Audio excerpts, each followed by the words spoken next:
بسم اللہ الرحمن الرحیم رب اشرح لی صدری ویسر لی امری واحلل عقدۃ من لسانی یفقہوا قولی۔ صحبت اور غسل جنابت۔ صحابہ کرام رضی اللہ عنہم کے درمیان غسل جنابت کا ایک مسئلہ زیر بحث آیا۔ ایک گروہ کہتا تھا کہ غسل صرف دخول پہ فرض ہو جاتا ہے، انزال شرط نہیں، یعنی واٹر ڈسچارج جو ہے وہ ضروری نہیں۔ دوسرا گروہ بیان کرتا تھا کہ وجوب غسل کے لیے دخول کے ساتھ انزال بھی شرط ہے۔ یہ طویل مباحثہ کسی فیصلہ کن صورت پر منتج نہ ہوا۔ آخر قرار پایا کہ ام المومنین حضرت عائشہ رضی اللہ عنہا سے دریافت کیا جائے۔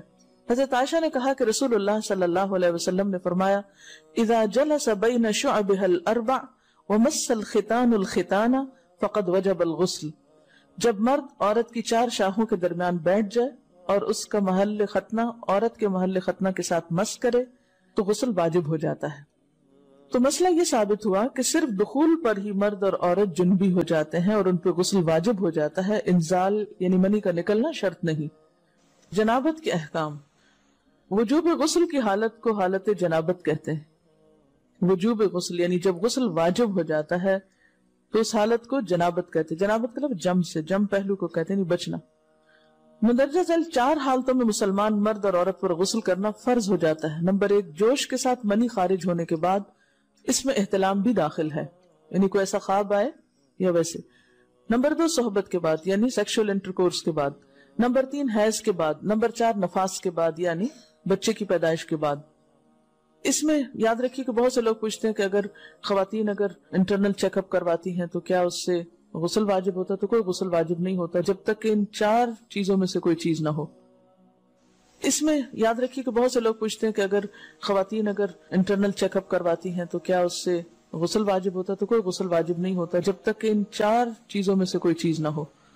صرف منی خارج ہونے سے بات نہیں، بلکہ جوش کے ساتھ منی خارج ہونے کے بعد غسل واجب ہوتا ہے۔ رسول اللہ صلی اللہ علیہ وسلم نے فرمایا، جب تم عورت کی چار شاخوں کے درمیان بیٹھ کر صحبت کرو تو تم پر غسل واجب ہو گیا اگرچہ منی نہ نکلے۔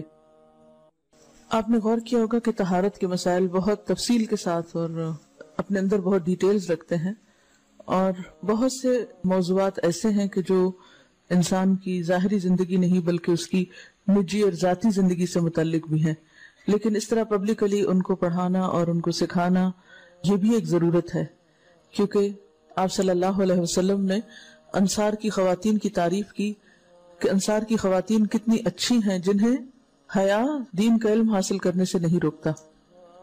تو سوال یہ پیدا ہوتا ہے کہ آخر اتنی تفصیلات کیوں؟ اور بعض لوگ اس کو ناپسندیدہ قرار دیتے ہیں، تو ایسا کرنا ناسمجھی کی علامت ہے۔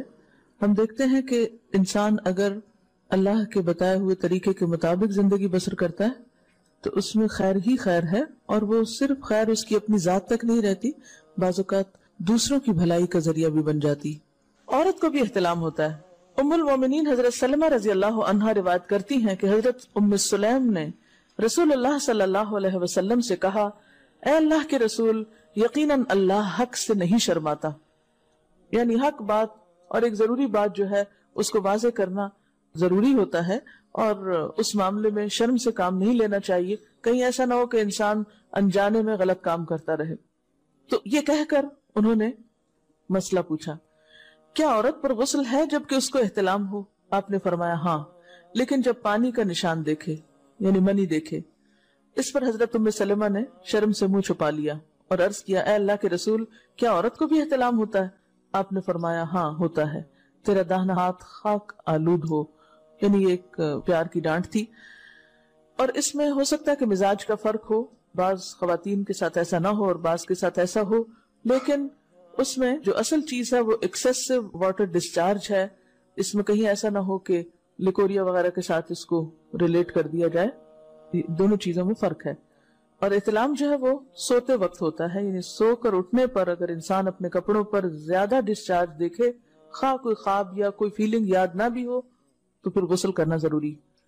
معلوم ہوا کہ عورت یا مرد نیند سے اٹھ کر اگر تری یعنی نشان منی دیکھیں تو یہ احتلام کی علامت ہے، لہٰذا ان پر غسل کرنا فرض ہو جاتا ہے۔ اور اگر احتلام کی کیفیت انہیں یاد ہو لیکن نشان نہ پائیں، یعنی خواب یاد ہے لیکن کوئی سامنے علامت نہیں، تو غسل فرض نہیں ہوگا۔